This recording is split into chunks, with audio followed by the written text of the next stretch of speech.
Dennis Joseph കഥയും തിരക്കഥയും സംഭാഷണവും എഴുതി മോഹൻലാൽ നായകനായി തമ്പി കണ്ണന്താനം സംവിധാനം ചെയ്ത് 1990 ഓണം റിലീസായി വന്ന സിനിമയാണ് ഇന്ദ്രജാലം. മുംബൈ അധോലോകത്തിന്റെ കഥ പറഞ്ഞ ഇന്ദ്രജാലം എല്ലാ മാസ് ചേരുവകളും അടങ്ങിയ ഒരു സൂപ്പർ ഹിറ്റ് മൂവിയായിരുന്നു. മോഹൻലാൽ അവതരിപ്പിച്ച കണ്ണൻ നായരും രാജൻ പി ദേവിന്റെ കാർലോസ് എന്ന രണ്ട് കഥാപാത്രങ്ങളിലൂടെയാണ് പ്രധാനമായും ഈ സിനിമ സഞ്ചരിക്കുന്നത്. മുംബൈ തെരുവിലെ കണ്ണൻ നായർ മുംബൈ അധോലോകം ഭരിക്കുന്ന അധോലോക നായകനായി വളർന്ന് തന്റെ അച്ഛനെ കൊന്നവരുടെ പ്രതികാരം വീട്ടുന്നതാണ് ചിത്രത്തിന്റെ കഥ.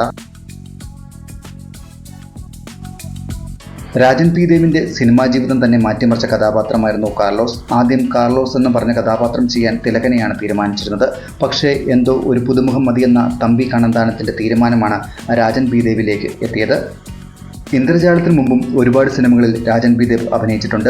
ചെറുതും വലുതുമായ വേഷങ്ങളിലൂടെ സിനിമയിൽ നിന്നിരുന്നെങ്കിലും കാർലോസ് എന്ന കഥാപാത്രത്തിന് ശേഷം മലയാള സിനിമയിലെ സ്ഥിര സാന്നിധ്യമായി മാറുകയായിരുന്നു രാജൻ പി ദേവ്. ഇന്ദ്രജാലത്തിലെ മറ്റൊരു പ്രത്യേകത SP വെങ്കടേഷ്, ONV കുറുപ്പ് കൂട്ടുകെട്ടിൽ ഒരുപിടി നല്ല ഗാനങ്ങൾ ഈ സിനിമയിൽ ഉണ്ടായിരുന്നു.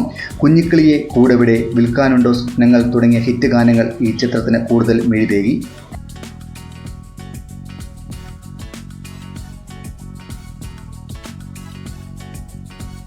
മോഹൻലാലിനും രാജൻ പി ദേവിനും പുറമെ ഗീത, ശ്രീജ, വിജയരാഘവൻ, മോഹൻദാസ്, ജോസ് പ്രകാശ്, KPC സണ്ണി, സത്താർ, കുഞ്ചൻ, സൈനുദ്ദീൻ, പ്രതാപ് ചന്ദ്രൻ, രവി മേനോൻ തുടങ്ങി വലിയൊരു താരനിര തന്നെ ഇന്ദ്രജാലത്തിന് പിന്നിൽ അണിനിരന്നു.